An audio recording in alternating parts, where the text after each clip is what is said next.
ቆላሁኝ የሰው ቤት ልብስ ያጠብኩኝ ነው ልጆች ያሳድጌ ልጄ የትምህርት ደረጃ ደርሷት እንደ ሀገር ሂዳ እኛም ደግፋ ልጄም ደግሞ የግል ኮሌጅ እንድትማር አድርጋ ጥሩ ሁኔታ እየኖርን ነበር። እዛ የተማረች ስራ የሰራች ነበር። በመጨረሻ ደግሞ መጀመሪያ አስደስታን መጨረሻ ደግሞ አስከፋችን። ከጎረቤት ራቅን፣ ጎረቤት በሙሉ ራቀን፣ ቤተሰብ በሙሉ ራቀን፣ ከሰፈር ሰው መኖር አልቻልንም፣ ጓደኛ በሙሉ ራቀን። ይድረሱልን ጥሪ ነው ያቀረበችው። እቺ ህንድ ሀገር የትምህርት እድል ደርሰዋት የሄደች ልጅቷ ተመላልሳ ታያቸው ነበር። በመጨረሻ ደግሞ ህንድ ጓደኛ እንደያዘች ለእናቷ ነግራታለች። ያው እናት አይደለች እናትም አባት ያልሆነ ቦታ ስንሄድ ጊዜ እኮ ያውቃሉ ማለት የማይጠቅመን ነገር ሲሆን እኮ ያውቃሉ፣ ጠንቆ ያውቃሉ። እኛ አይመስለንም፣ እነሱ ጊዜ ያልፋቸዋል፣ እኛ ጊዜያዊ ነን ፋሽን እንከተል በማለት እነሱ የሚኖር ነገር አንሰማም እንጂ እናት አባተኛ የሚጎዳን ነገር ጠንቆ ያውቃሉ። ስለዚህ ይሄ ልጅ ይቅርብሽ፣ እሱ ህንዳዊ ነው፣ እነሱ ባልሆን ነገር ነው የሚያምኑት፣ አምልኳቸው ሌላ ነው። ይሄ ከኛ ከኢትዮጵያ ጋር አይሆንም። እዛ ግብተሽ የምትኖሪ ከሆነ የኢትዮጵያ ባህል ማንም ስለማያውቀው እንደፈለግሽ፣ ምክንያቱም የኢትዮጵያ ህዝብ አያይሽም።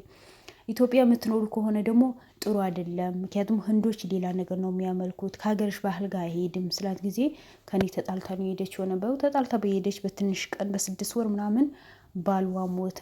እያለቀሰች ምን ያለች በየቀን ትደውላለች። ምን ሆነሻል ብዬ ስጠይቃት ልጄ ደግሞ ፍቅረኛዋ እንደሞተ ነገረችኝ አለች። ህንድ ሀገር ላይ ደግሞ እኔ መጀመሪያ ነው የሰማሁት፣ እስካሁን ሰምቼ አላውቅም። ህንድ ሀገር ደግሞ ሰው ሲሞት አቃጥሎ ነው አመዱን ወደ ባህር የሚደፉት የተባለው። እኔ ይህን ነገር አላውቅም፣ ምን አይነት እንደሆነ አምልኮ እንደሆነ አላውቅም።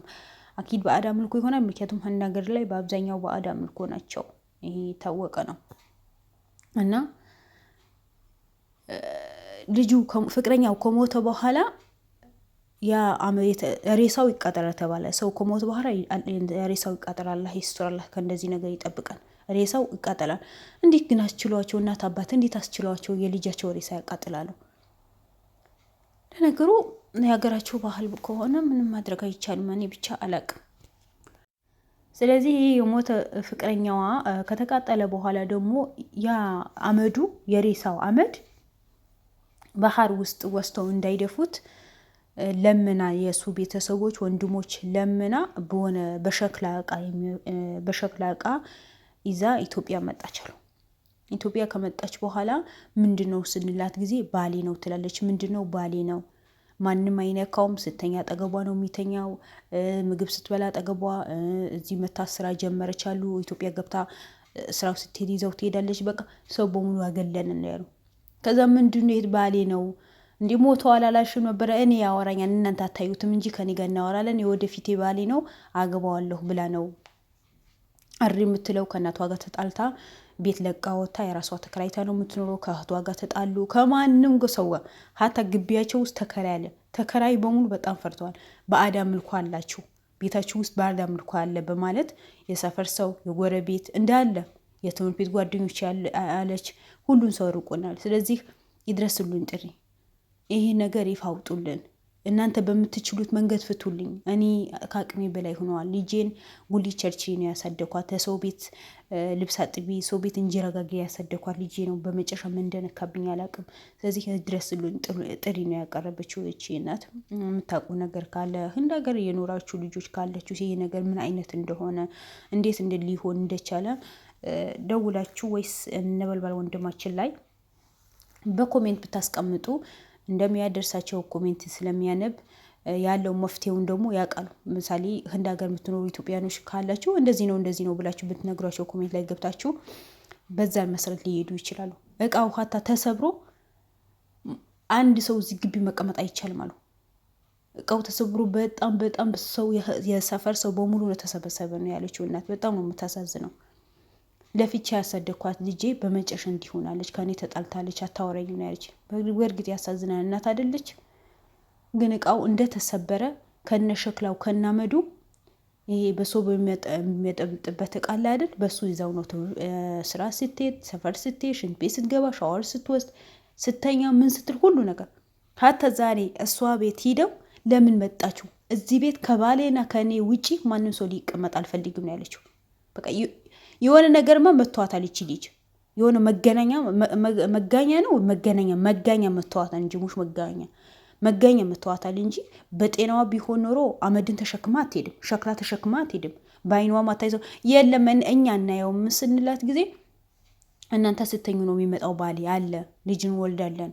ስለዚህ ሀታ አሁን ዛሬ ከቤት ይውጡ፣ ለምን መጣችሁ ማነህ አንተ ብላ ነው በጥትፊያ ነው ያወራቸው። ምክንያቱም ሌላ ሰው ሊገባ አትፈልግም፣ ሌላ ሰው በዙሪያ ያሉ ይንቀሳቀስ አትፈልግም። ቤታቸው የእናቷ ቤት ወንድ ሊገባ አትፈልግም።